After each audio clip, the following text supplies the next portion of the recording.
O2 తీసుకుందాం. 8 into 2 16 electrons. ఇప్పుడు fill చేసుకుంటూ పోదాం. 1 2 3 4 5 6 7 8 9 10 11 12 సారీ 11 12 13 14 15 16. ఇది ఫిల్ చేసే విధానం చెప్పా మీకు. ఫస్ట్ ఒకటి ఫిల్ అయ్యి ఇక్కడ ఫిల్ అయ్యి మళ్ళీ ఇక్కడ ఫిల్ అయ్యి ఇక్కడ ఫిల్ అవుతాయి.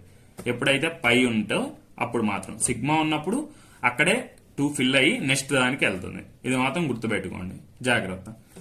ఇప్పుడు ఇక్కడ మనం చూసుకుందాం, ఇది పారామాగ్నెటిక్, ఎందుకంటే ఇక్కడ అన్ఫిల్డ్ ఎలక్ట్రాన్స్ ఉన్నాయి కాబట్టి డయామాగ్నెటిక్ కాదు. మనకి టెలిగ్రామ్ ఛానల్ ఉంది, అందులో జాయిన్ అవ్వండి. డైలీ ఒక క్వశ్చన్ పేపర్ వస్తుంది, దాన్ని సాల్వ్ చేయండి. Thank you. ఫుల్ వీడియో మన ఛానల్లో ఉంది, చెక్అవుట్ చేయండి. అండ్ మన ఛానల్ని సబ్స్క్రైబ్ చేసుకోండి. ఈ షార్ట్కి ఒక లైక్ వేసుకోండి.